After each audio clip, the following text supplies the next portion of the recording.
Hey, this is Dr. Jodi from Anxiety I'm So Done With You podcast. This podcast is a series that goes along with my book by the same name, Anxiety I'm So Done With You. It's a teen's guide to ditching toxic stress and hardwiring your brain for happiness. And that is what we're going to do. So, this podcast goes section by section through the book, giving more details and telling more stories. And even though we've completed an episode for every section of the book, this podcast is going to go on. I'll be interviewing teenagers, young adults, parents, and their helpers to give you more resources on your healing journey. In fact, we have a special episode for you today. I'm going to have a conversation with author and school therapist Kasey Crist. Kasey wrote The Teenage Brain, Understanding Anxiety and Depression in Teenagers. It's a guide for parents, counselors, and teenagers. And it is so jam-packed with resources that you are going to need to get yourself a copy. Hey, Kasey. Hi, Jodi. First, congratulations on releasing this book. I know how big of an accomplishment that is, and I'm so happy for you. Thank you so much. I really appreciate it. It's been quite a journey. Yeah, I bet. I know. I've been there. It's a topic, as you know, very dear and near to my heart. And I want you to go ahead and tell us a little bit about yourself and why you felt called to write a book on this topic. Sure. My background, I started out in early childhood. So I worked in the education system for many years, working in preschools, elementary schools, and I even owned my own childcare center at one point. And one of the pivotal parts of the reason why I went into mental health, we had a lot of students, some that would require some mental health. They had some challenges or needed some behavioral health needs that they would often leave our program. And I was really curious about sort of the other side of that and where did they go and what services did they get and what support did they need. And that really intrigued me enough to want to go back to school in the counseling psychology area to really be part of that process. That was really interesting to me. And I'm so glad I did. Yeah. Yeah. Okay. So you're a therapist, but located in a school. You've done that work. Yes. Yes. So So help kids through their whatever they're going through. yes, any mental health, behavioral challenges would work with students. Hopefully, their families or other supports that are outside of the school as well. I'm a big believer in that big cohort that really, it takes a village to support that student to get them to be successful in life and to navigate the challenges, especially in the times we live in now. Yeah, I bet. I bet. I love that model, having mental health services in schools. That's a model that's kind of come around the last 10, 20 years. And it's wonderful because they're there, they spend the day there. There's more equity and equality when you have services like that in the school, because some kids don't have access. A lot of people don't have access. So yeah, I did some of that work myself. But well, Kasey, there are so many topics that I want to bring up during our conversation. And I say conversation because this is less like an interview of me interviewing you and us talking, because we do the same work. So this is very exciting for me to do this interview or conversation, because maybe we can have some topics that we see similarly. Maybe there's some topics we see a little differently. But we'd really be like unpacking this dire situation for young people. So let's first talk about why you see this problem increasing right now. Like, do you think that's different than 10, 20 years ago? What do you think? I do think I think some parts of it have always been there. I believe with social media and technology, the exposure to understanding that there's so many people teenagers, adolescents, even children who are struggling with this. So I think the access, I believe that teenagers that have cell phones and posting things, having access to social media, TikTok and all of that you can really see the wide scope of the need for services that how depression and anxiety is so prevalent. And I just think the access and understanding, I mean, you see, famous people coming out and expressing that they may struggle with mental health. And maybe just a part of that is part of maybe other young people coming out and expressing that it's safe to say that they're struggling. Um, we can certainly get into the stigma and all of that around mental Yes, health. please. um, it just So being in. you're saying that because with this new transparency that people are open about they're and more honest instead of hiding their mental health issues, you feel like more people are now able to express it, so we're seeing it more. That's part of it. Yes, and I think Okay. it's kind of a double-edged sword because it's sort of the stigma around if I come out and say that I'm struggling with anxiety or depression or some other mental health crisis that exposes me, makes me vulnerable.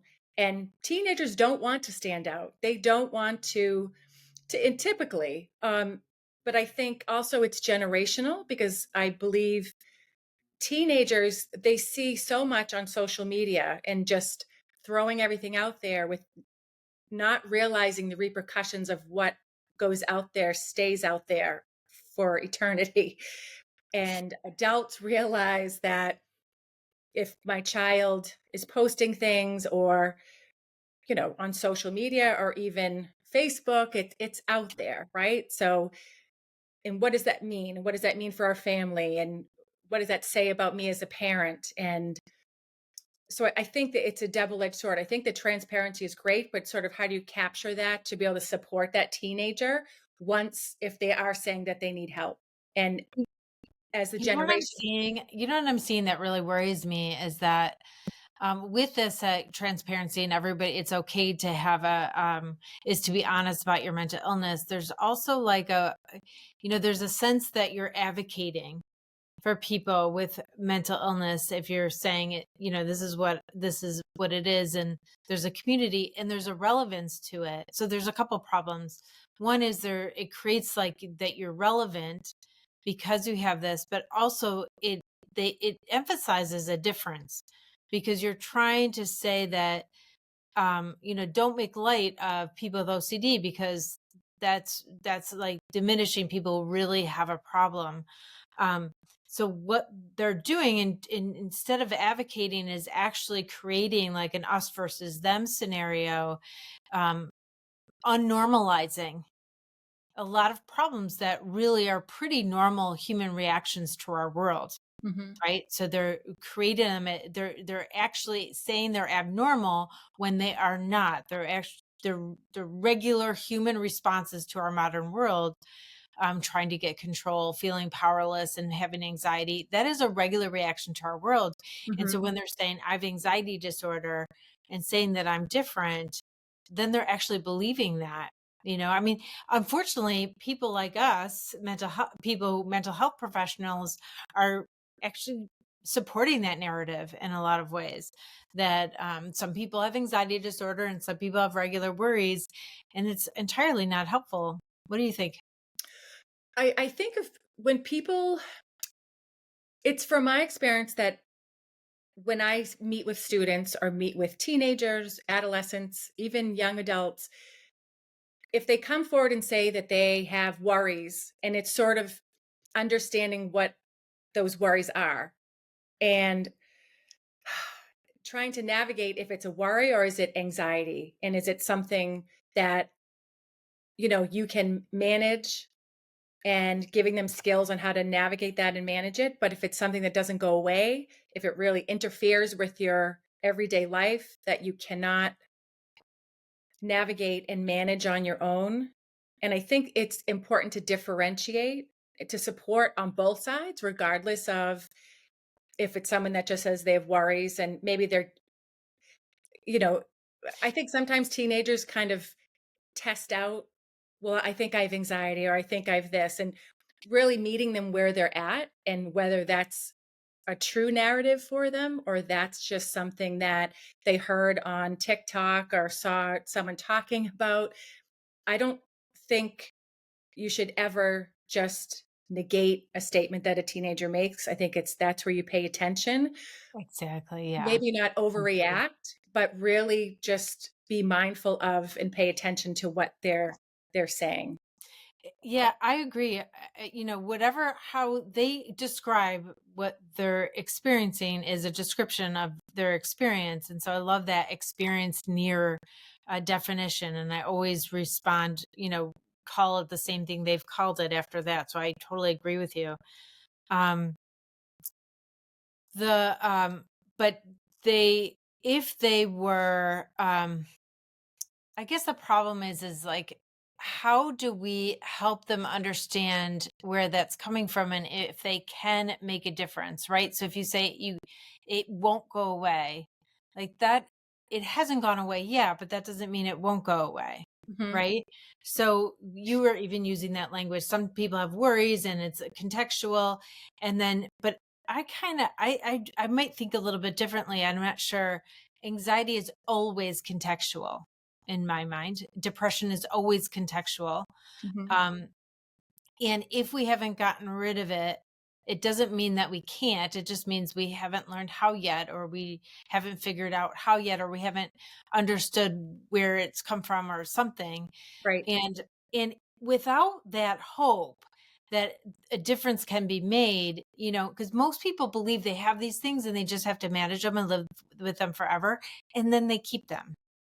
And then people are like, I have this anxiety, but I got to get rid of it. And I'm going to do whatever I can to figure out how to get rid of it. They get rid of it. It's Mhm. like that belief makes a huge difference. And a lot of our cultural narratives are the narratives that it is something you have and you either have to manage it. If it doesn't go away, then it's well, if it hasn't gone away yet, it's because maybe what they believe about it, how they think about anxiety, how they think about depression. Mhm. And so that seems to be a really important thing for us, is to spread that message, is like, let's show them how to think about it so that they can get rid of it. Mhm. Um so yeah, so that's kind of been my message online. Yes, and working with younger children, I would often have them visualize like anxiety was like this monster in their belly or something, and they would, so as to not give it power, because they need Mhm. to figure out a way to kind of, wrap that. They would give it a name and, give them belly breathing when they were feeling anxious at school or, at home, or whatever scenario which really would spike their anxiety. Um, and to really give the power back to them and to make them understand that this little ball of anxiety does not have control over them, and they have the control and they can decide what to do with it.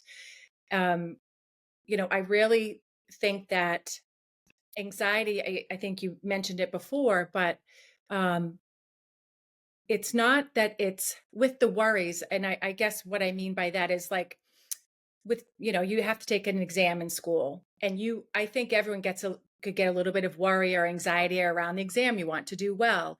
And I think that is good because your adrenaline's going and it makes you more aware and more focused. And I think if you have the skill set and understanding, then that would decrease. You take the exam, that anxiety and that worry goes away.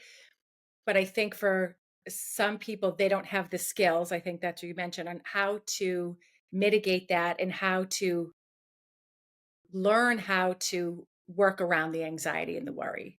I guess Yeah, exactly. So they don't have the skills, but also there's an element of they don't believe even if they had the skill. So either they might have the skills, but they just don't believe they can, and so they don't have access to them, correct. Yes. or they don't have the skills, but they believe that they can and they look for the skills and do it. Hmm. So there's an element of belief or the way they're thinking about their anxiety in that relationship.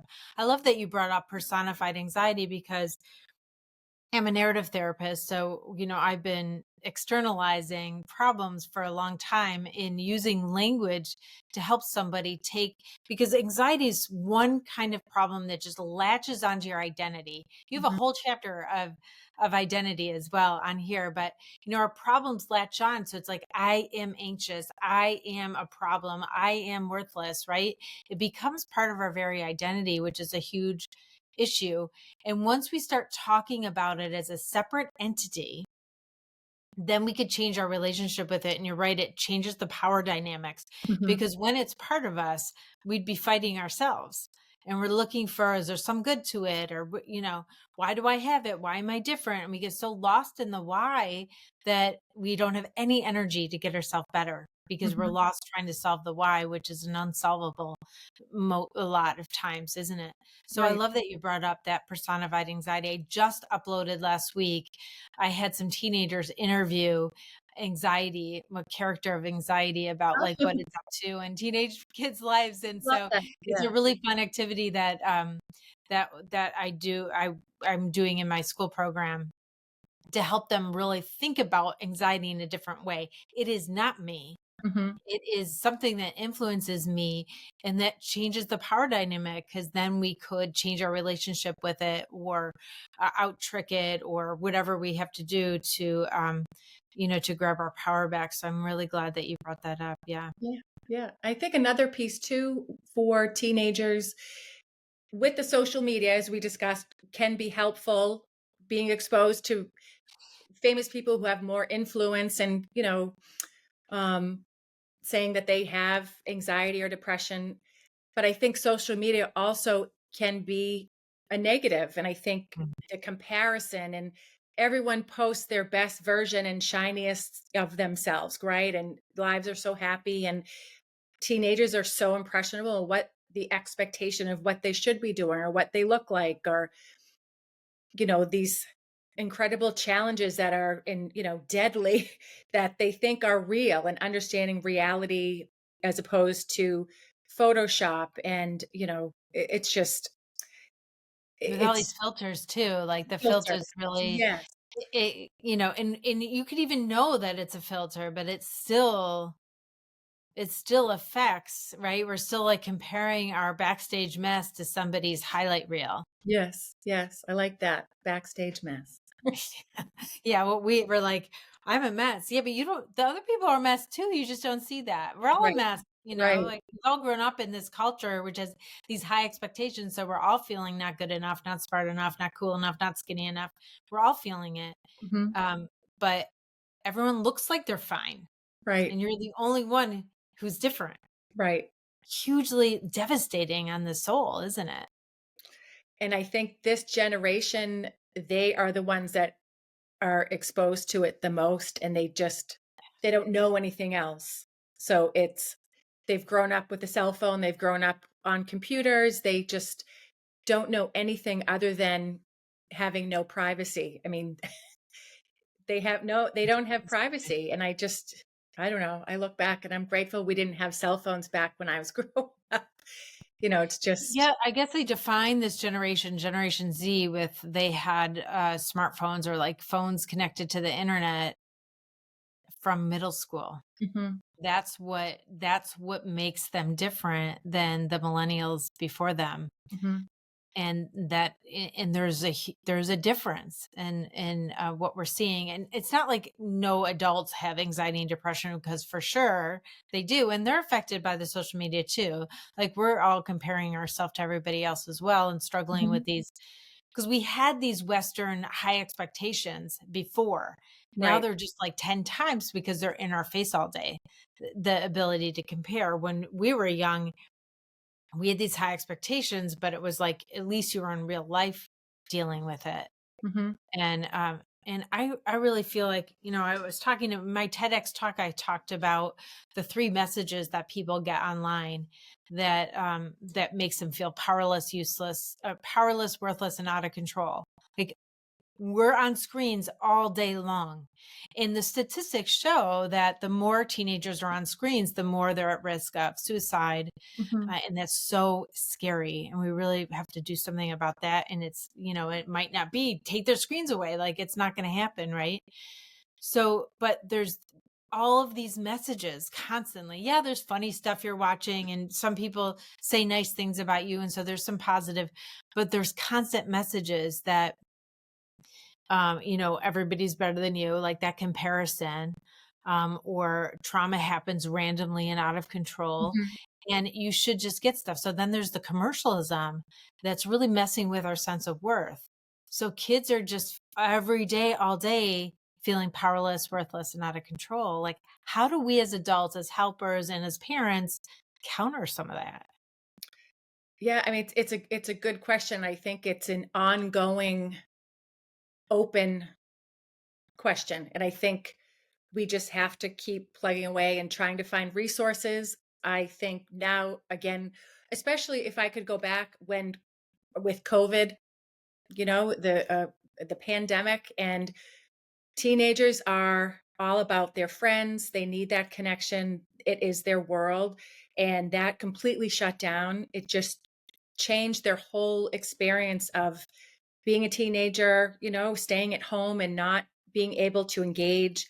And that's what they thrive on. So I think that's where computers and, their phones really were still able to connect them to their friends, which that was the best that we could do at the time. And we all did the Right. best that we could do. And trying to navigate a world pandemic, we all thought it was 2 weeks shelter in place and we'll be fine. And, to what, 2 years later, to over 2 years, I mean, we still have repercussions from it. So I, eh, I think it's a really good question that you pose. And I think again, I'll say it again. I think as parents, family supports with the school, being communicative and sort of parents can't be afraid to ask questions. And I think parents sometimes think that are supposed to know when their child may be struggling, where the school may be the first line of maybe recognizing symptoms of anxiety, depression in the student, and then in their child, and bringing that home. And again, I think it's that communication and working together to support that teenager is just so vital in. Kasey, you have a whole chapter. I love this because people have been asking my whole career, people are asking this question. And you have a whole chapter on communicating with your teenager when they're struggling. What are some of the top tips in that chapter? Yeah, I mean, I it's not easy, and especially, I mean, in everyday life, talking to a teenager, you get your grunts and your, one word or roll of the eyes, and you have to just take it, right? So, um, I often would tell parents it's sort of, you have to have a poker face no matter what the reaction. You can't let them see you react, because I didn't put this in the book, but I often will say teenagers are very much like toddlers, except toddlers want your attention and they want you, but then they may have a temper tantrum. Whereas teenagers, they want your attention, but they may just ignore you, but they still want your attention. So Oh, it's sort of this interesting process. But to communicate a tough topic, such as if you're, concerned about their mental health, um, it's really, you're not going to jump in and, because they will shut down. And I know people will often, be driving in the car, so the child is trapped in the car and they can't go anywhere, and you think that's the yeah. best way to keep them contained. It may work for some, but oftentimes they'll just shut down because they don't want to engage. They have no place to escape to. You really need to start with a question that could be like so random about their sports, or something that you've seen on TV, or a show they just Like watched. warm them up a little bit, like something Warm them easy. up. Yeah, Keep in something mind. easy. Yep. You could bring up the topic around something around, if it's something specific, say anxiety, you could bring something up around that, but it's not specific about them. And it can't, I would not recommend it just a yes or no question, an open-ended question, and just sort of let it hang, and just almost like you say it, and you're there, you're being supportive. If they say anything, if they don't say anything, you don't react, because you want to keep that line of communication open. So when you sort of do build up and then have those more difficult conversations, they may be more apt to be open. Oh, I And love that. yeah, and it's Yeah. so hard because it's, and then the other part is, your child does turn around and say something about how they're feeling, and parents are so worried or afraid, like, my gosh, what are they going to say? And then what Yeah. am I going to say? And it's, you just have to try to let it happen organically, as opposed to worrying about what your response is before you even know what they're going to say. Because I think That's that's, a good point, right? Listen, don't think of your next response, just yes, listen. You'll figure out your yeah. response after, but Meet them just where they're listen. at, meet them where they're at, and just support them. I think a Let lot them of know times. that you're there. Oh, exactly. Okay. I think a lot of times that happens with us in listening is that we're so ready to fix or what we're going to respond, and that distracts us, and we forget to really listen to what somebody's saying. Because sometimes they talk and they're on a journey, they tell, their fears or what's going on. And then sometimes they come and start telling you their plan or their thoughts about it. And you miss that if you stop them and try to fix it. Right. Right. So I think that's really crucial. One thing that I like to tell parents is tell your kids, we're not going to leave you here. If your kids are struggling, make sure you say, we're not going to leave you here. We're going to do what we need to do to get you out of this place. And Mm, it is possible. And so I tell all the teens I start working with that. And I also, if I'm giving advice to parents, I'm like, tell them that, because, and don't stop until you get them out of there, because they have to believe that they can get better or they're not going to get better. So that's really crucial. right. And the other thing that I tell parents is, like, keep up on stuff. Like, if you are talking to your kids every day about their friends, Mhm. when they come home, they'll update you. But if you haven't really been talking to them about a scenario that's going on or their friends or something that's happening, they don't want to bother like giving you the whole detail, the whole story from the beginning. But it's easy to just keep updating you. So, I mean, if you don't have that ongoing conversation, you got to start somewhere, of Mhm. course. But if you have it, keep it going, because then you're going to be in a front row seat to whatever they're going through.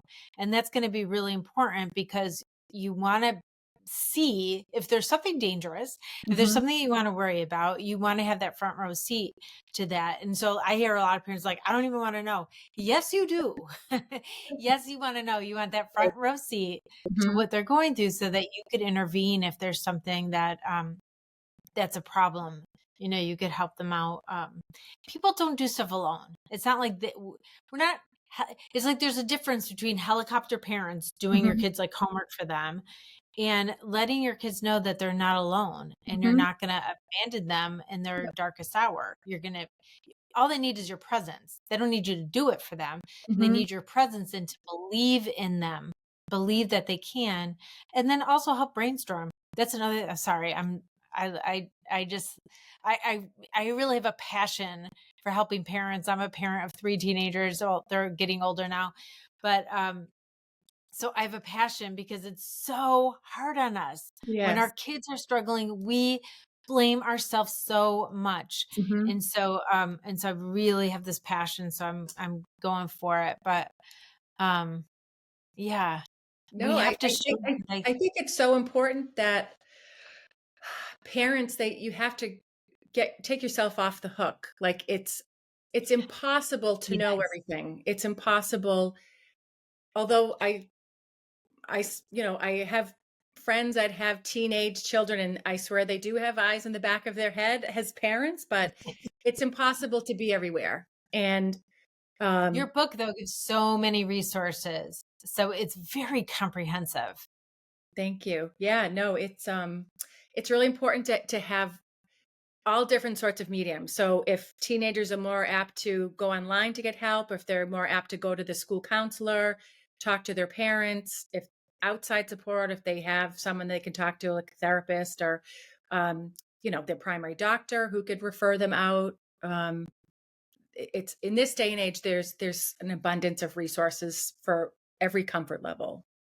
Yeah, and also even, yeah, there's mental health resources and those kind of things. There's me on YouTube, there's places that, but it's also getting involved in some activities, like getting a sense of belonging because you're part of a club and you're doing something and you have friends. Like that is huge for our mental health and Mhm. helping us move forward. So sometimes the plan is not just to go to a counselor. The plan might be to join a club, or Mhm. the plan might be to try something different or learn something new or have a new, So I think that's interesting to people as well.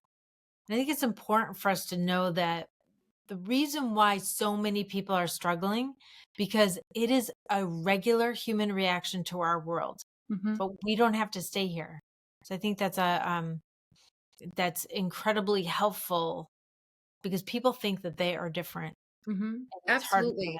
And as you know, I mean, humans are meant to connect. That's what we are, what drives us. Whether you're an introvert or an extrovert, we all need that human connection in some way. And, you bring up a good point about, joining clubs or sports or trying something new or, um, an after school program that is something or volunteering. It's just having that connection and belonging. And I think helping teenagers figure out what that is for them, as opposed to just being online and gaming or having that real connection.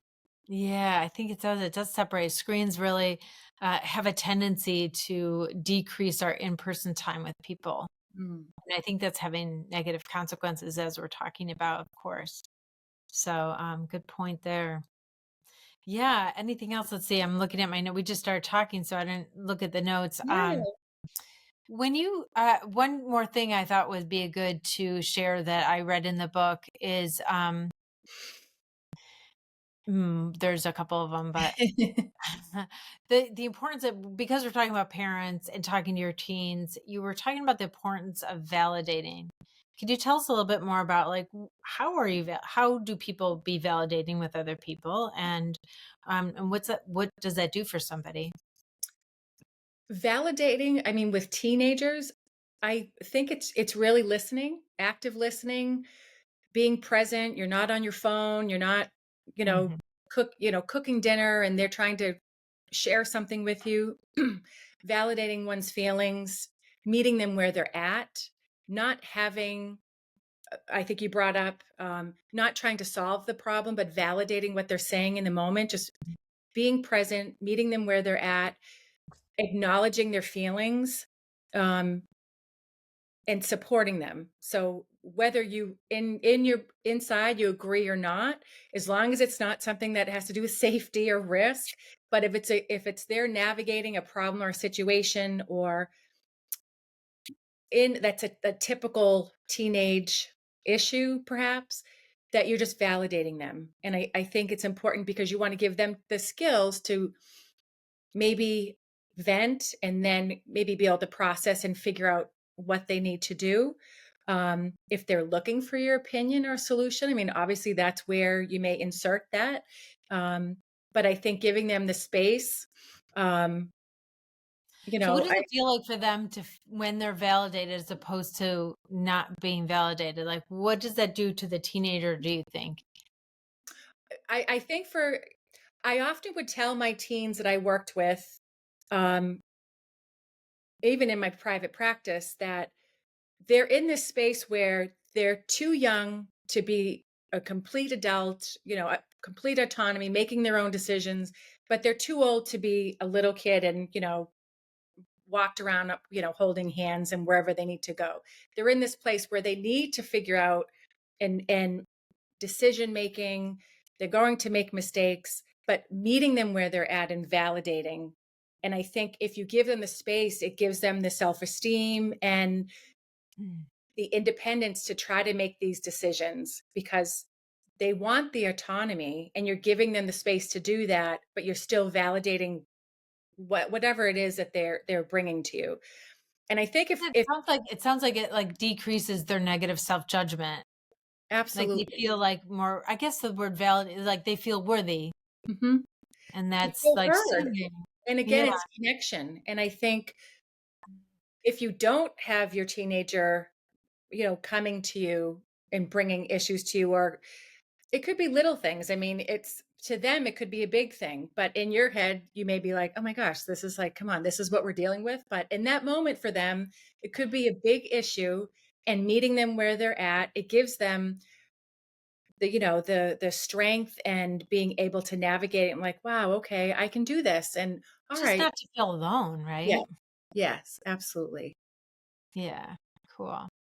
What other tell us, like, what are if people bought your book. Now the book is for counselors, it's for parents, and it's for teenagers themselves. Yep. Um, what is like your favorite thing that you're sharing that makes a huge difference because you've seen it in your practice? Sorry, that's a hard I didn't prep you for that Yeah, question, but that's I a want big to know. question. Yeah, I think it's just I've worked with a lot of families and parents that it's such a scary topic around anxiety and depression that they like I think you referenced like I don't want to know, but I think this is the information that it makes it a little less scary, and to understand, I think have a better sense of what it's all about. And I think everyone would be able to take something away from this book that may be helpful. Um, For a lot of things. there are a lot of things. There's resources in the back, but even if you address one of these things, or letting parents know that there are resources out there that they can go to get the support. And I think that's the takeaway, because I think fear Right, for 'cause it's so parents. isolating. I mean, it's isolating for teenagers, it's isolating for parents, Right. and it's isolating for counselors too. It is. Yes. To, like, Agreed. what do I do? I'm at the limit of my skills, like, I'm an Mhm. imposter, I don't know how to help these kids, or something, like, that's Yeah. hard Yeah. It is hard. It's very to be hard. doing the work and, like, seeing people suffer and Yeah. No, it's being a counselor is a tough job because you are in the inside of the inner workings of someone's people invite struggles. you in, right? They Yeah. invite you into their vulnerability, Yeah. and yes, it's really, really hard. I love every minute of it, and, before we started recording, you said the same thing. You're so Yes. glad, Yes. um, at this path that you've taken because we are making a difference, and sometimes it's slow. With some people, it's slower than other people, but that doesn't mean they can't. Mhm. We just have to work harder at believing, at helping them, convincing them that they can get better, that this is not a life sentence, that they don't have to stay there. You can Mhm. get my book, Anxiety, I'm So Done With You. You can listen to the rest of this podcast. You can get Kasey's book, A Teenage Brain. And there's more. And there's videos all over the place to help you get better. And so never give up that this is just how you are and you have to stay like this, Mhm. or that you have to grieve a fun or happy life because you deserve a fun and happy life, Mhm. don't they? Absolutely, absolutely. Thank you so much for having me on here today. Yeah, that's awesome. So, A Teenage Brain by Kasey Crist. I'll put the link down below this video, this podcast, or this blog, wherever you're seeing this or hearing this, and you could get yourself a copy of A Teenage Brain. So thanks, Kasey. Anything else you want to share before we end? No, it's on Amazon. You can get it today. Get it today. All right. Thanks so much. We'll see you next time. Thank you.